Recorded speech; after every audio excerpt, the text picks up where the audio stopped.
Hey everyone, welcome back to Truth Unites. Truth Unites is a place for apologetics and theology done in an irenic way. And today I'm going to be talking with Lukas Ruegger, who runs a super cool YouTube channel called Deflate. If you've never seen it, you got to check it out. He does the most creative videos. It's addictive. This is the only thing I will warn you about. You start watching them and you get hooked on them. So a link to his video, to his channel is in the video description. Go check it out, go subscribe, go watch his stuff. We're going to have kind of a fun, casual conversation about arguments for the existence of God, pros and cons to each argument, what makes them practically effective, any pitfalls to avoid when we're using arguments, and just anything like this that might be helpful for people who are interested in arguing for the existence of God. So this would be a great time. Lukas, when did Deflate start? And what was the motive for you for starting it?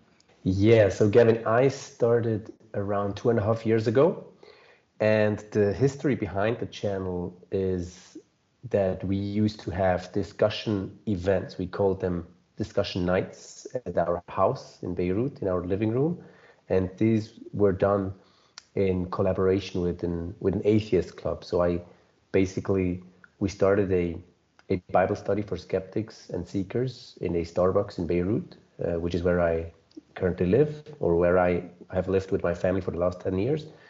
And a bunch of people from our crowd, they started an atheist club, like an atheist gathering. And then at some point we said, well, let's bring our two groups together and do joint, events where we discuss the things that divide or unite us. And out of that grew the idea to kind of turn things we would talk about, or the discussions I would facilitate, into a YouTube channel. And so that happened, around 2.5 years ago, actually.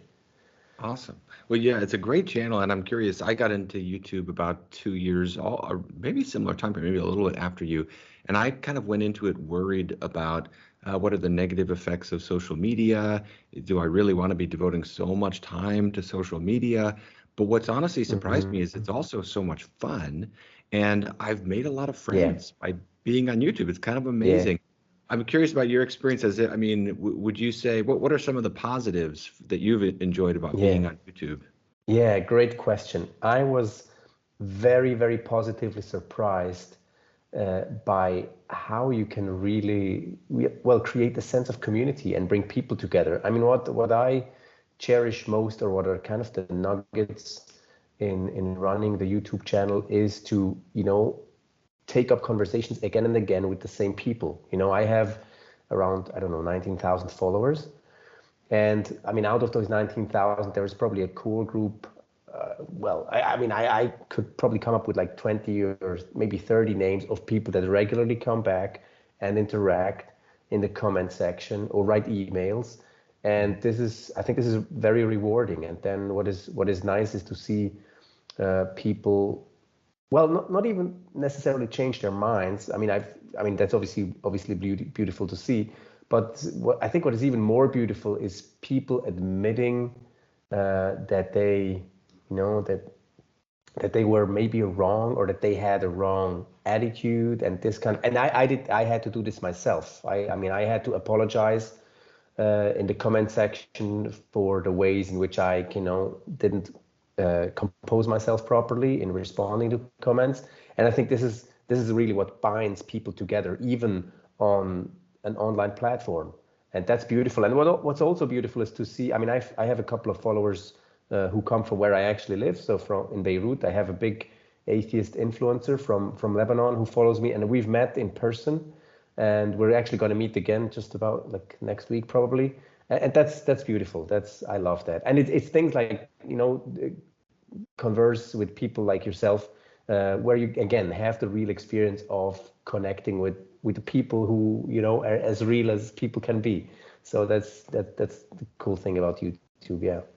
Yeah, that's awesome. Yeah. Whenever we can have these conversations with civility and respect is a beautiful thing, and we all fall short. I mean, I have too. I mean, regularly I have to check myself.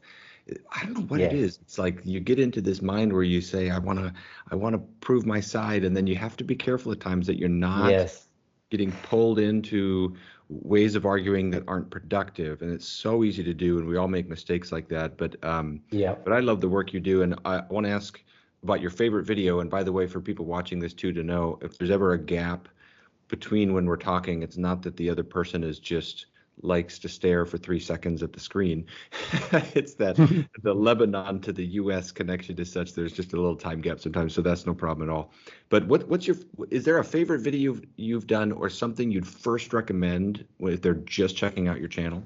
I guess I'm like a series of videos I'm passionate about is my responses to Cosmic Skeptic, Alex O'Connor. If for anyone who is interested in his work, I think they will probably enjoy the various responses I've done to his videos. And probably a good one to start with is the response I did to his what he called his biggest case against Christianity based on animal suffering. And I responded to that one, which was around 1.5 years ago, and it picked up pretty well. And it's I enjoyed that video. And I think, it's a good place to start. Yeah, I've done quite a couple of response videos to atheist YouTubers. And but I've also done just topic videos. And Yeah, and you've got short ones, you've got long ones. Some of the stuff you've done on divine hiddenness that's an interesting area for me. So I don't know, maybe that'll come up or not, we'll see. But let's dive into arguments for the existence of God here a little bit. And here's a fun way to start. What's your favorite? Do you have a personal favorite argument? Yeah, it's a good question. When you sent me that, I was thinking, well, how would I answer that question? I think, and this may be a boring way to answer it, but it depends on the context. It depends on the level of knowledge and familiarity with philosophical arguments that a person already has.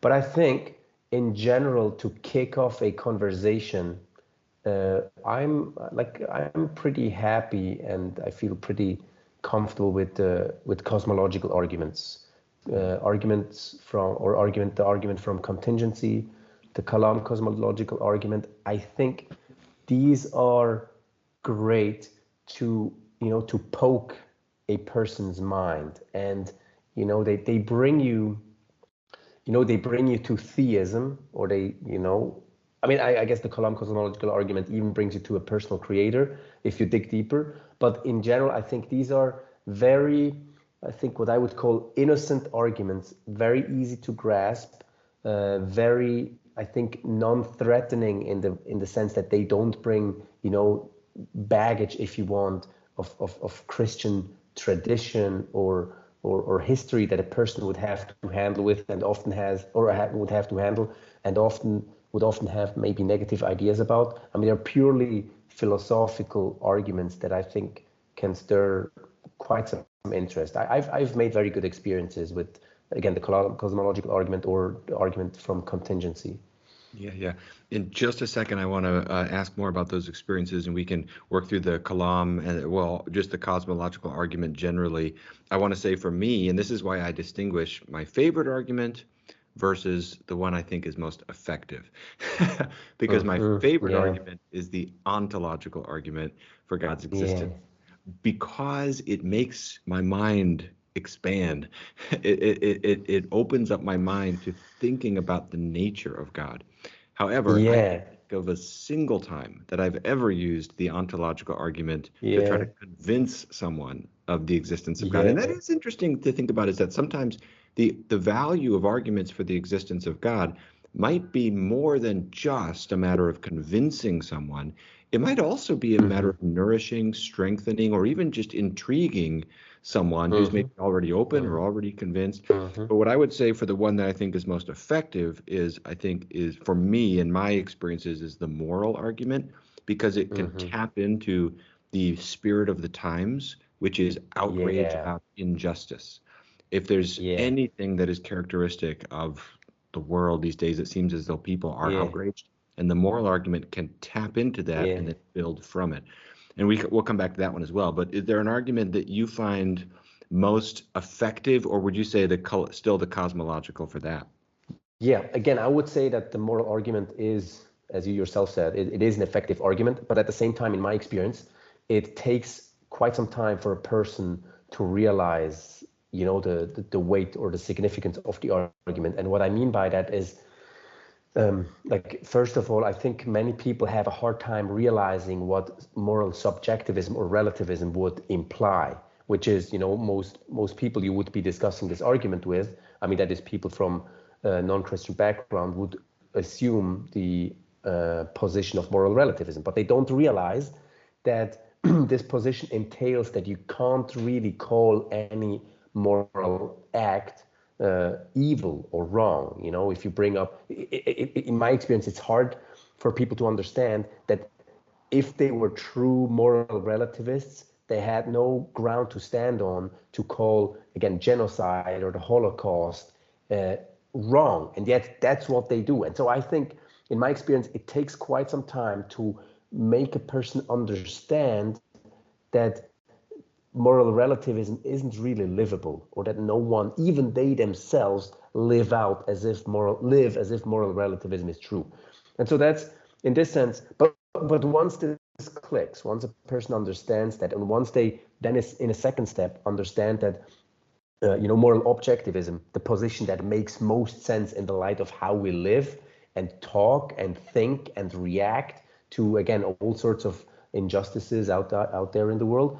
Once a person realizes that, and realizes that this position requires the existence of a moral lawgiver who is above and beyond humanity, I think the argument then hits home with quite some force.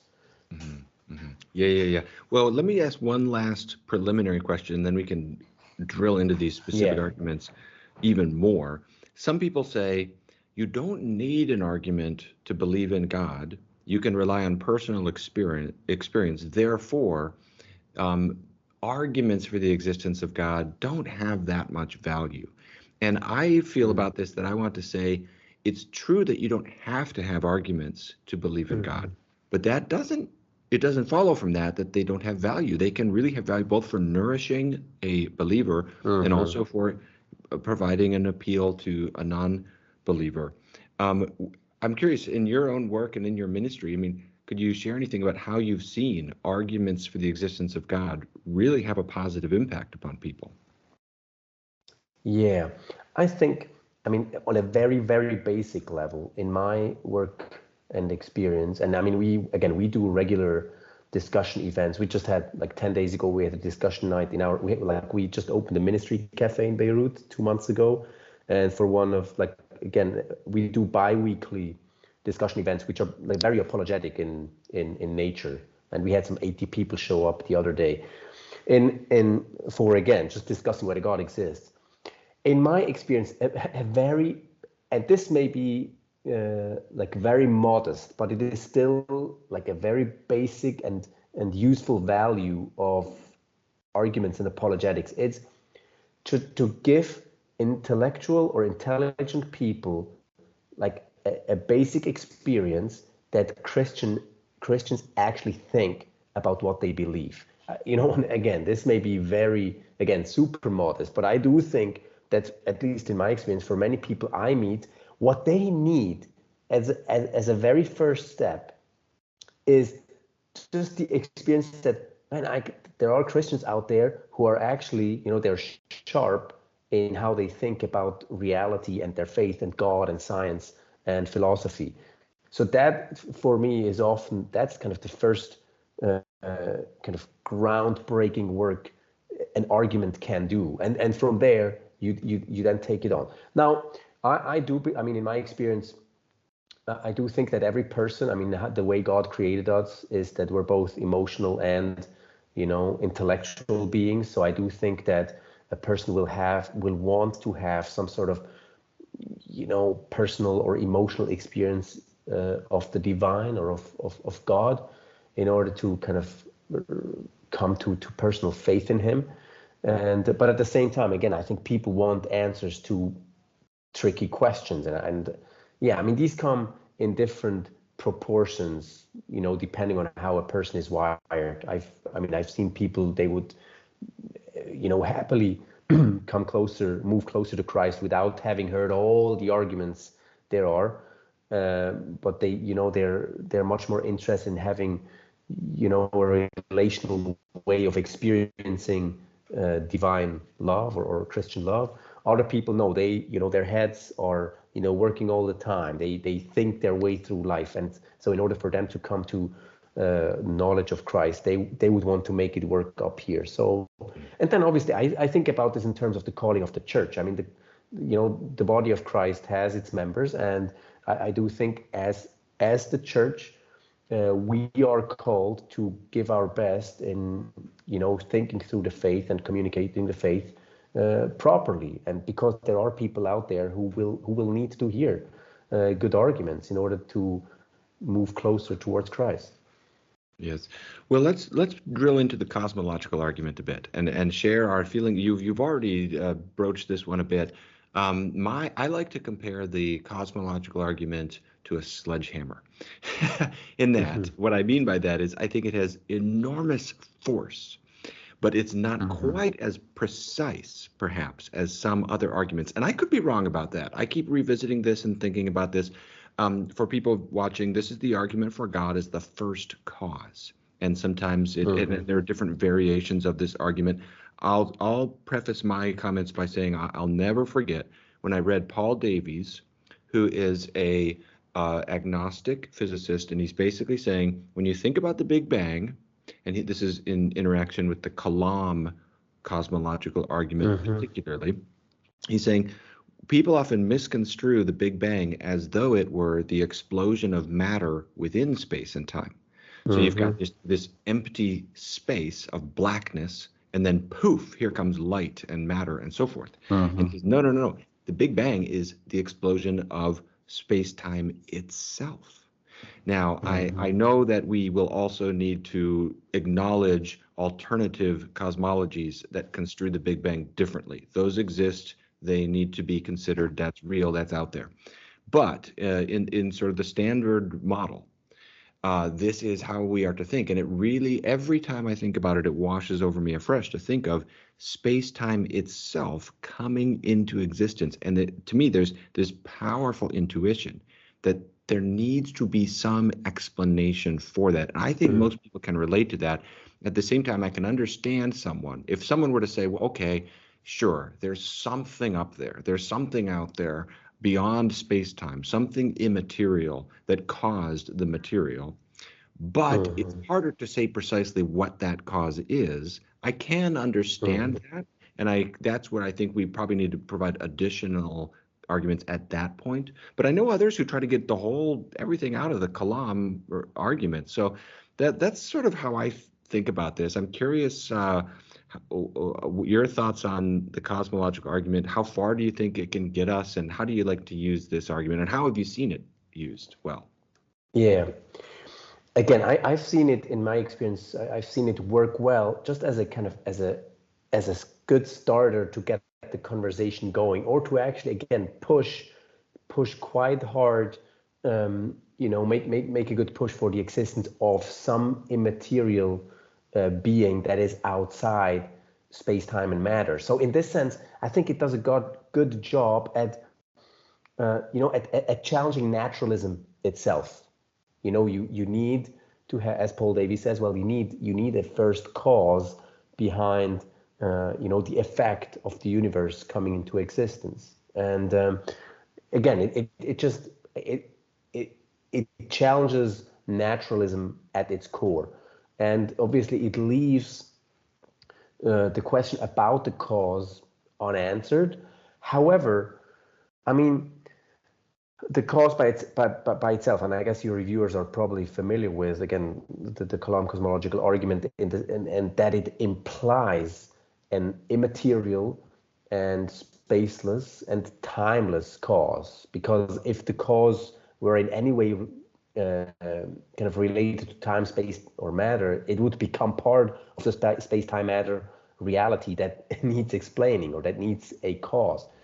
So I think that's pretty easy to grasp. I think for most people, in my experience, they have no problem realizing, oh yeah, I mean, if we want to kind of look for a cause for space-time matter, well, we need to have a cause that doesn't have these properties. But actually, I mean, and William Lane Craig and Cosmic Skeptic, they had the conversation about this. And I will make a commentary video on their conversation. It's if you dig deeper, the Kalam cosmological argument will actually even bring you to a personal cause. It will not just, if you dig deeper, and I mean, I guess we don't have time to discuss this here now, but if you dig deeper into the nature of the cause that caused space, time, and matter to come into being, you will actually find that you have no other way than to like suggest a cause that is personal. And I mean, and to make this very, very quick, there are two ways to argue for a personal cause behind, or the cause that the Kalam suggests. And one of them is, again, it's quite simple. I mean, if you think about all causal explanations you could possibly give for anything out there, for any, again, cause-effect phenomenon, you always have two possibilities available. One of them is natural law or personal agency. Any causal explanation we give about anything is either going to be an explanation in terms of natural law or personal agency, or both sometimes, okay? But if for the explanation of, again, the beginning of space, time, and matter, the beginning of the universe, you cannot, it's impossible to invoke natural law, because the laws of nature, they didn't yet, so to speak, exist before nature itself came to exist. So you are forced to, by abductive reasoning, basically, to suggest that the cause behind the universe must be personal. So, I mean, that's in a nutshell. I mean, there's much more that could be said about this. Again, William Lane Craig has talked about this. He's talked about this to Cosmic Skeptic, who's actually conceded and admitted that this makes sense, that you can move from the Kalam to a personal cause behind the universe, which is impressive. Yeah, fascinating. Well, people who would like to learn more about this argument would do well, in addition to what the videos you've done on this, to look at William Lane Craig's work, because he's done a pioneering job just resurrecting this argument, especially the Kalam version, which has origins among medieval Muslim philosophers, interestingly. Yes. And it really is a powerful appeal. And as you say, it's one that sometimes we think, oh, these arguments are only for people who have a PhD in cosmology or something like that. But it really is something that can be understood and grasped in its basic idea by the average person, I think. So let me ask you about the teleological argument, or the argument from design. This is one that I myself did not put a lot of work into historically. It just wasn't my area of interest. And so as I was looking back at it to kind of get up to speed on it, as I was doing some research for my book on this, one of the things that really struck me is that the best rival explanation for the exquisite fine-tuning of the physical constants of our universe, other than intelligent design, is the multiverse hypothesis. There are many universes, and we just happen to live in the one that is characterized as it is, such that it's life permitting. And that was amazing for me to realize, and to realize, okay, this kind of puts things on a little more of an even playing field, because that is the major alternative. What that tells you is nobody has a non-mysterious worldview. Nobody has a worldview that is entirely explicable just by what we can observe and study scientifically. And that was really helpful for me to see that. What would you like to comment upon about teleological arguments? Yeah, let me just jump right into, again, this version of the theological argument about the basically fine-tuning of the universe. I think with what you expressed, to put it in, I think what you expressed can be put in different words, which is that I think it forces a person, or it forces the naturalist or the skeptic to realize, again, you call it, like everyone has a mysterious aspect in their worldview. What this argument does so well, again, it brings us on level ground with the skeptic by like him having to concede that he has to refer to an entity, or he is proposing something, i.e. the multiverse, which is inaccessible to the empirical sciences. Okay, I mean, again, the multiverse by definition cannot be accessed by science. It's outside the grasp of science, which can only go as far as our observable universe. And so I think what this argument does, so I mean, I think it does much more than that. But again, the groundbreaking or the basic work the argument does, it basically tells the skeptic, well, you know what? Yes, I know, me as a Christian, I'm proposing this entity, God, who is, immaterial, and he's spaceless, and he doesn't have, like, there is no matter to it and whatnot. So he's not a scientifically accessible thing. But you're doing the same thing. You're telling me that we live in this universe because there is this scientifically or empirically inaccessible thing out there, the multiverse, of which we're part of. So basically, well, are we not kind of standing on the same ground here? And I think that's a powerful way, again, just to push back against the supposed rationality of the naturalist position, or the perceived irrationality of the theistic position. And then I think from there you can go even further and apply Occam's razor and say, well, how much sense does it make for you to tell me that there are millions and millions or trillions and trillions of universes out there of which we will never be able to kind of grasp anything, as opposed to saying, well, there is one intelligent, immaterial, divine mind who created the one universe we're observing. So I think it's a very powerful argument, and I think part of what it shows that it is so powerful is that people Richard Dawkins, of all people, he said that if there was one argument that was to convince him of theism, it would be this. It would be the argument from fine-tuning. Yeah, it's interesting. I remember reading through Richard Dawkins' The God Delusion and being just amazed that he uses Occam's razor in the other way. He's saying, oh, it's much simpler to have a zillion universes than it is to have God. And I remember thinking, okay, whatever you're doing right now in that judgment, it is not science. Because that's how he's casting his whole outlook as well. I'm having the more scientific outlook. I'm like, that's an intuition and that's a judgment that's of a philosophical nature concerning the nature of simplicity. And whether you're right or wrong, that is not a scientific observation. And again, like you say, it kind of evens the playing field a little bit. But how do you respond when people say, because the two most common responses to these first two arguments, I like to clump them together somewhat. Immanuel Kant spoke of the starry host above and the moral law within. Mm-hmm. In my own thinking, I like to think of sometimes I'm talking about the universe, sometimes I'm talking about the human heart. These two arguments are both about the universe, the cosmological, that it is, the teleological, how it is. And the most common response I hear to both is, oh, well, if everything needs a cause, what caused God?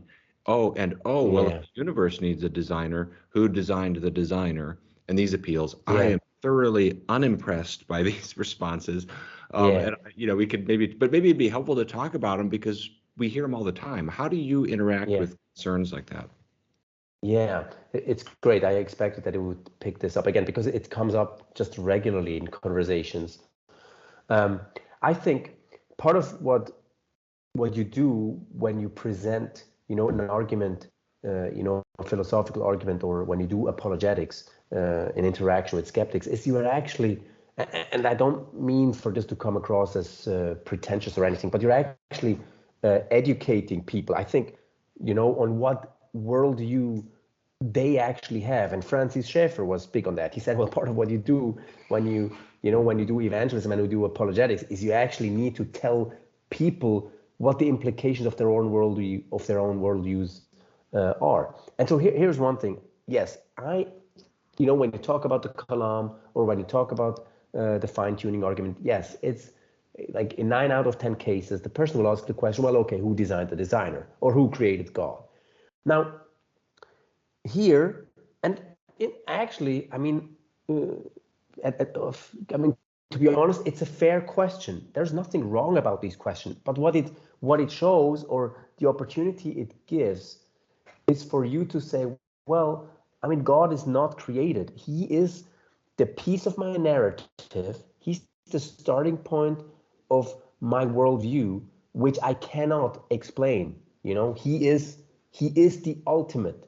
He is the the the the entity that explains but that remains unexplained. And then you move on to say, well, to be honest, if you think about it, you have that piece in your narrative too. Every worldview, if you think about it in terms of a story, I mean, a worldview is a story that has a beginning and it moves towards some end. And every story, every worldview story has a beginning that remains unexplained. And for the Christian, it is the triune God. And for the materialist or for the naturalist, it is, the universe. It is space-time reality. Again, just going back infinitely. And I think we shouldn't be too concerned or frustrated or intimidated by the question. Anyway, not intimidated, but not frustrated anyways, about the question, who created God? But take it as an opportunity to tell the skeptic, well, yes, he is the ultimate starting point of my worldview. What is your ultimate starting point that you won't give me an explanation about? Because whether you like it or not, you have such a starting point that eludes an explanation in your own worldview. Yeah, it's a great point. I'll give my thought on this, and then I'll ask you another question about the moral argument. We can pivot to that Sure. one. But what I found helpful with these objections of who caused, what caused God, and who designed the designer, is to use analogies. And this relates to what you were sharing as well. And this is what I've seen William Lane Craig do so well. He talks about in his book Reasonable Faith how he learned to do this with analogies. The idea is that God is the definition of the word God in the Abrahamic traditions is an uncaused entity, the ontologically distinct, uncaused first cause. It's not like the first domino that's just like all the other dominoes. It's an ontologically distinct, uncaused first cause. Now, somebody can with perfect rationality, deny the existence of that. That's fine. But if you say, well, what caused the uncaused? It's like asking what number is bigger than eternity, or who is older than eternity, or what number is bigger than infinity. It simply misunderstands the proposal.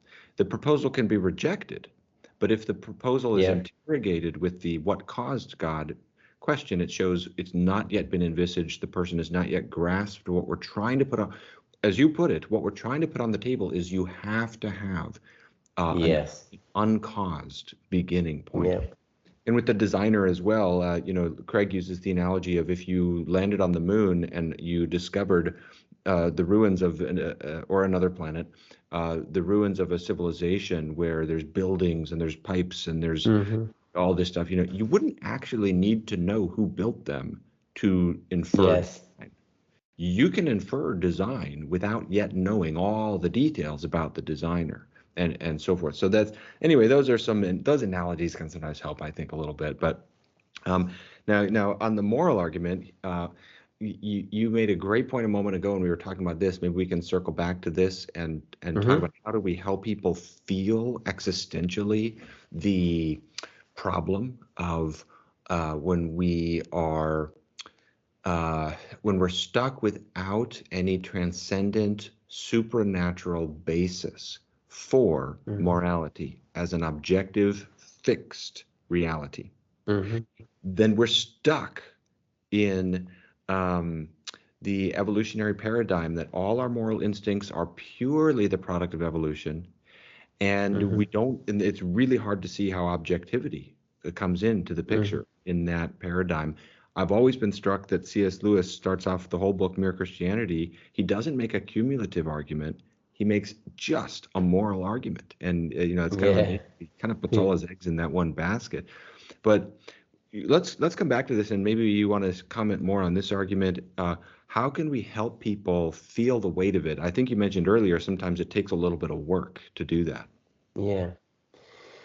I again, in my experience, especially with the moral argument, you just have to talk it over and over and over again. And I mean specifically the point that a person, most people I know, or most skeptics I know, they will be very quick to profess moral relativism. There is no absolute morality. There is no objective morality. There are all these different cultures, all these different times. I do what I like, you do what you like. We may disagree. Well, who is to say there is nothing right and nothing wrong? There's just taste. That's what people profess. But again, then they go out and they do their shopping, and if someone cuts in front of them in the line, well, they will think and they will intuitively react and say, man, this is like, what, this is wrong, not just, well, you have bad taste, this is wrong, you're supposed to stand, to wait your turn. Even more so when they open the newspapers and they, see whatever, racism or any war and war crimes. Again, they will immediately feel this is wrong. It's not supposed to happen. They will not think or feel, I don't like this. These guys have bad taste or whatnot. And so for me, I think that the crux here is to make a person realize that their reaction makes complete sense if the realm of morality exists objectively, if moral values and moral obligations are a matter of objectivity. And once they realize that, once they realize the connection between their intuitive moral reactions and the implications of those reactions, again, which is that these reactions only make sense if morality is a matter of objectivity.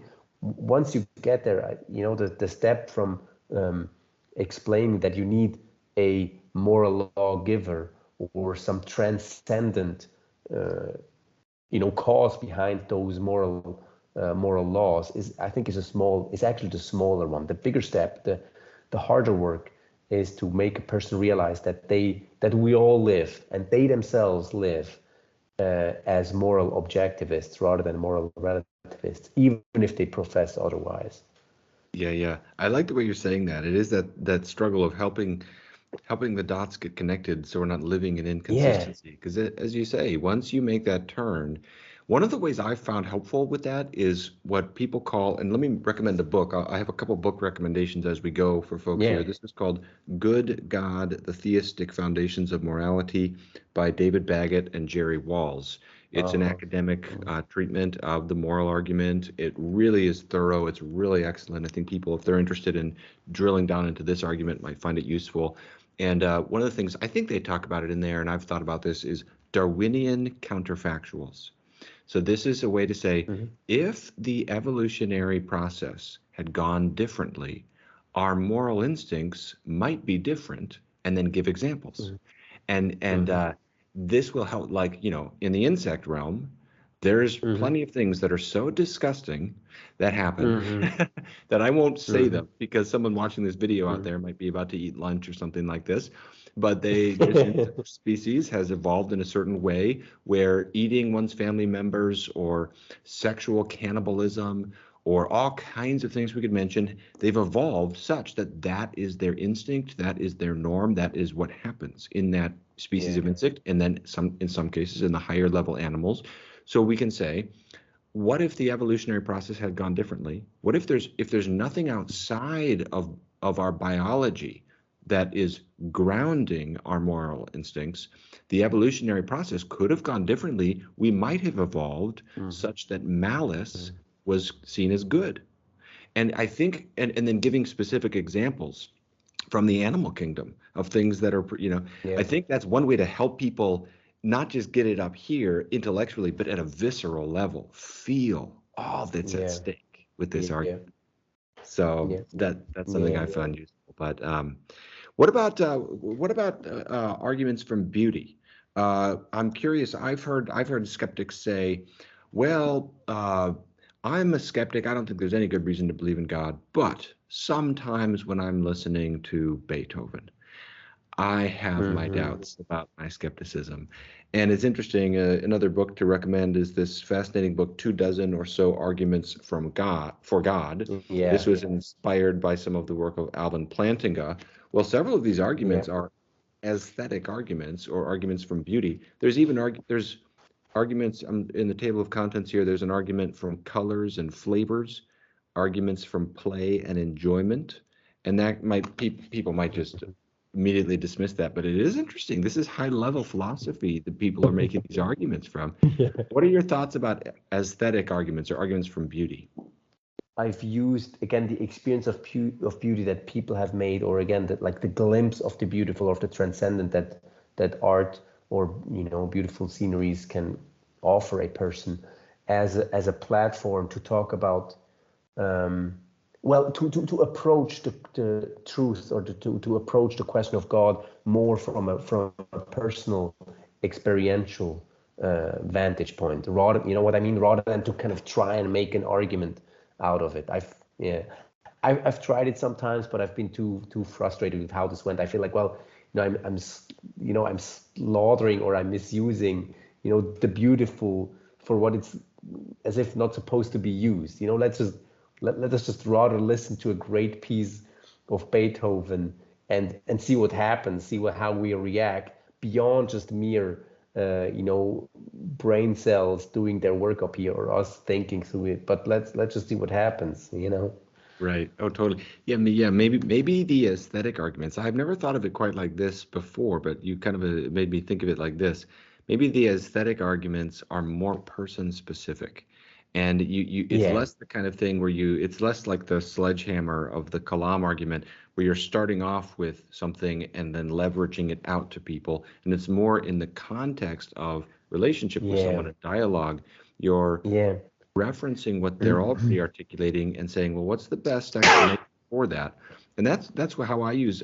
In my book, I give an argument from math and an argument from music, and it does leverage out of people's experiences, and then it says, what's the best explanation for that experience? But those arguments, people can see how I try to do it. But here's what I'll say is, I'm amazed at how many smart philosophers out there who will acknowledge the mysteriousness of the human experience of transcendence, and that it does call for some kind of explanation. And frankly, the naturalistic explanations are pretty underwhelming.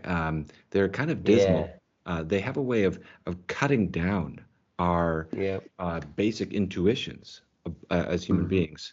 So I guess if we're going from the Kant on the starry host above to the moral law within, we can extend that from not just the moral law within, but also other things within the human heart that we can appeal to. Another one is our ability to reason. What are your thoughts about this? So C.S. Lewis uses this argument in various places. He had a famous debate with Lewis-Anscombe about this argument. Here's another great book people might be interested in for learning about arguments for the existence of God is the Blackwell Companion to Natural Theology. There's a great version of the argument from Reason by Victor, I think his name is Repaert or Repair, Reppert. He's one of the leading exponents of that argument today. And Josh Rasmussen has done great work on this argument as well. So this is not using reason to prove God. This is arguing for God from the nature of reason. I'm curious if you have thoughts about this argument, if you've seen this one used well. Do you think it's a forceful argument? Do you think it's a good argument? Yeah, I mean, I do think it is a good argument. I wonder sometimes whether it's a bit too technical or abstract for some people's taste, and therefore isn't quite as efficient or effective maybe. I think, and I mean, this is a very, very simplified version, and it's not even, you might not even want to call it a version of the argument from reason, but what I usually kind of bring it back to is asking a person,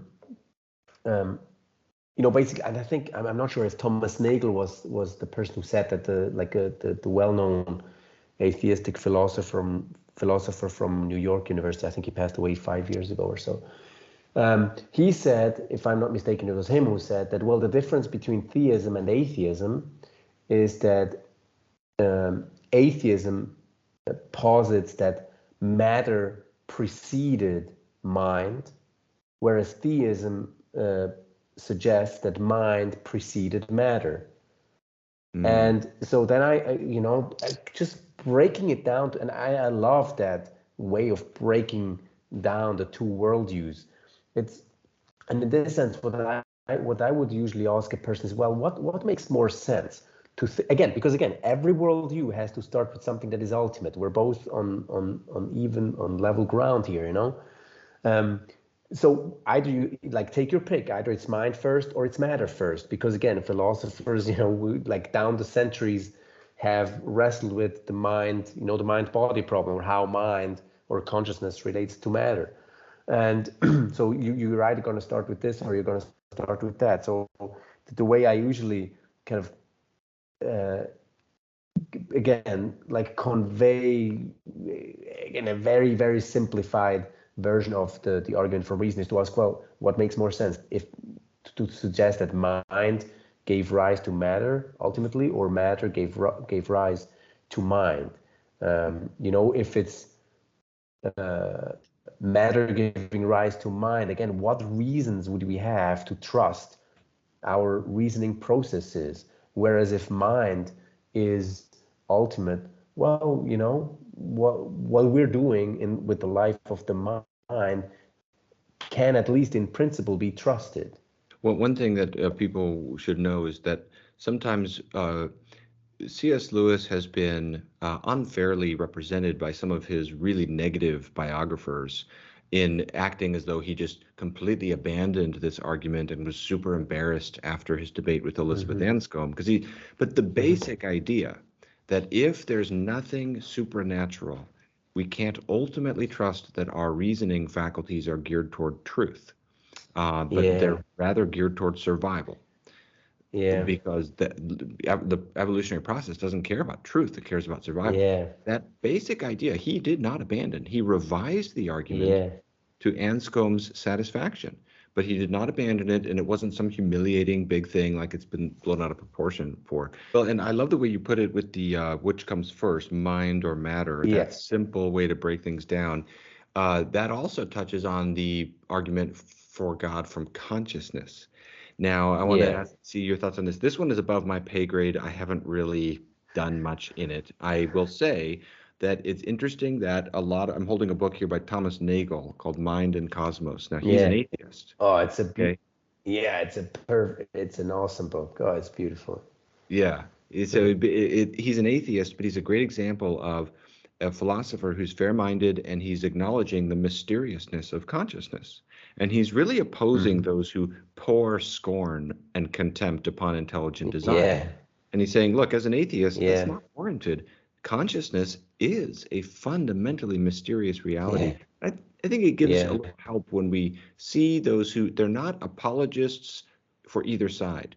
They're not apologists for theism or against theism. They're just philosophers working in the material.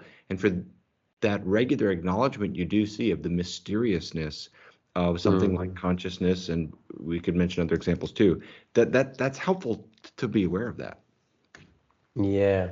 I mean, his book is, it's a beautiful book because it's just like page after page, he's wrestling. I mean, you can sense him wrestling with with the dilemma. He acknowledges again, as a philosopher, the phenomenon of consciousness is a mystery, it's just, how do we explain it? And he knows there are basically two competitors here. One is the naturalist story, which suggests that it's just all reducible to matter. And he says, this is nonsense.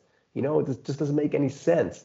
The evolutionary story to explain consciousness just doesn't work. And he says, well, okay, on the other hand, we have the theists who claim that consciousness exists because there is, the ultimate divine mind. And he says, man, and he just doesn't want it to be true. So he's claiming that we can somehow find a third way, and then he tries to figure it out. And it just doesn't, it doesn't work either. But it's powerful because it's him as an atheist himself saying, man, guys, you just need to stop, pounding kind of the materialism as a story, as a supposed explanation for consciousness, because it just ain't gonna work, never. It's powerful the way he kind of makes that case against that. Mm-hmm. Yeah, let's talk about one final wing of the interview here, historical apologetics. So we've talked about, the starry host above, the universe. We talked about the human heart. Another arena is history, and there's so many things we could get into here. We could talk about fulfilled prophecy, things like this. Yeah. But the big areas where I see are from Christ, and the argument for the resurrection, and then the old trilemma, Lord, liar, lunatic, this kind of argument. Now, people want to get the kind of cutting edge. This book by Mike Licona on the resurrection is really, really good. It's a thick, great book. What amazed me is how good a case can be made from history. I mean, because I went into it thinking, oh, it's 2,000 years ago. How strong can it really be? But the argument for the resurrection, to start with this one, I was just blown away by how forceful an appeal can be made. What would you like to say? What are your thoughts about the argument for God from the resurrection of Christ?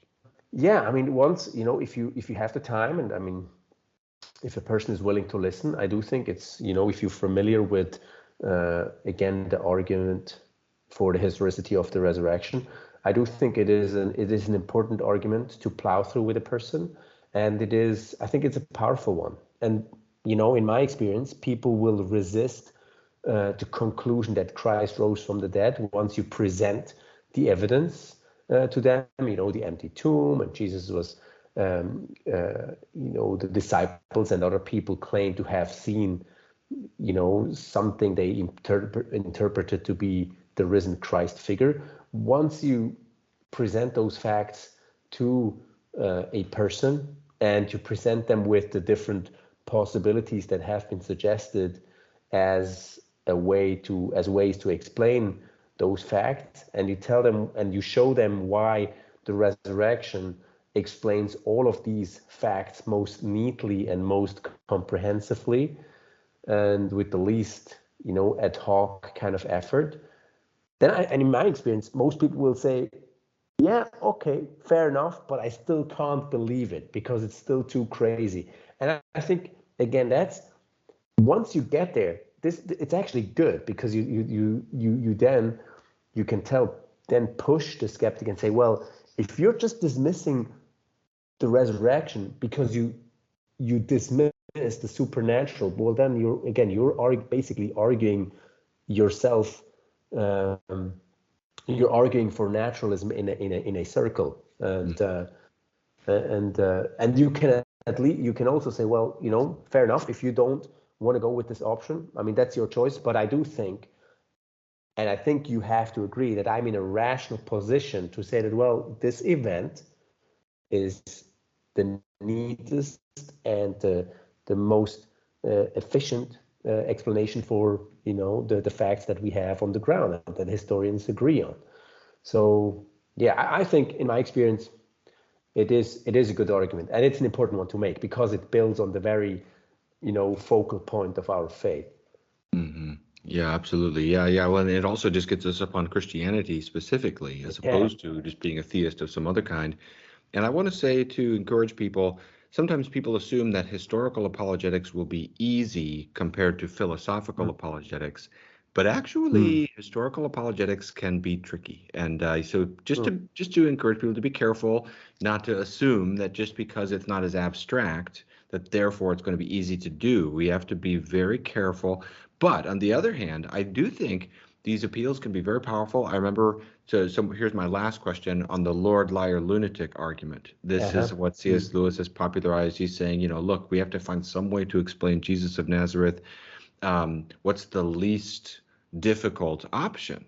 And of course, today, so it's called a trilemma, and people switch it to a quadrilemma, or I've heard people say we need to have a tetralemma, but usually people recognize we have to add in the fourth category of legend, Lord, liar, lunatic, legend. We can't simply assume that Jesus did claim to be God. And Lewis didn't either. He has other places where he argues for the historicity of the Gospels and so forth. But so we have to factor that in as well. But I remember having a dialogue with an atheist, and I was encouraged that this argument actually, what it does is it puts the pressure on the other side to say, okay, what's your account of Jesus of Nazareth? Yeah. Let us both have to give an answer to the question of who is this most compelling figure. The largest and most diverse religion has sprung up after him. He's had such an influence on the world. Who was he? Who do you think he was? And what it shows is it's hard to just say, oh, he was just a generic religious figure. So anyway, so I think a good case can be made from this argument as well. The Lord, liar, lunatic, legend appeal. What do you feel about that argument? Yeah, I think so too. I guess it forces or it challenges a person to, again, like to pick between the options that are on the table. And again, it's not like I'm not surprised when a person says, well, he's not Lord. When a person resists, the position that Christ is Lord. Obviously, if they weren't resisting that, they would become Christians. But it's, again, I mean, it's pushing a person. It's about pushing a person forward or helping a person making one step after the other in coming closer to Christ. And a lot of these steps are simply about, breaking down the strongholds that people have put up in their minds against the knowledge of Christ, or just, again, the stronghold of naturalism. It's just, step by step, or like with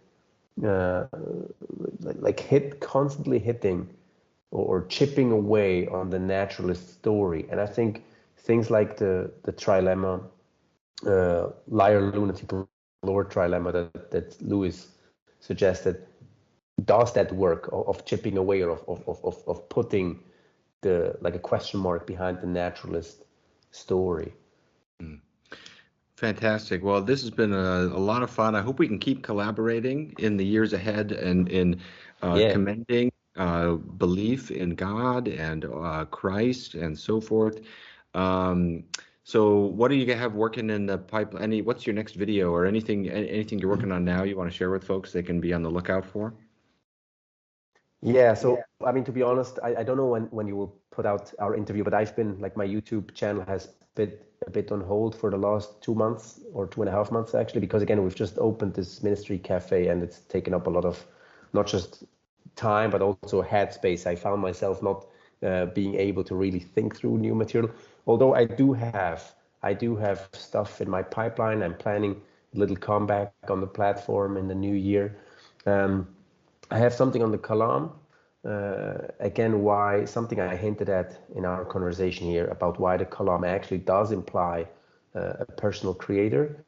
And a second one I have come out is about the problem of animal suffering. It's kind of a follow-up video to my first initial response I did to Cosmic Skeptic, which I mentioned. So in this next video, I'm taking a more kind of comprehensive, or a bird's eye perspective. That's a better word. A bird's eye perspective on what the issues are in putting forward animal suffering as a case against God, and what some very basic and very easy and often overlooked responses are to that problem. Awesome. Very cool. Well, we'll be looking forward to those things. Keep up the great work. Thanks for the great conversation, Lucas. And for everybody watching, thanks for watching. Make sure to like, subscribe the video. Make sure to subscribe over at Deflate as well. And we'll see you next time.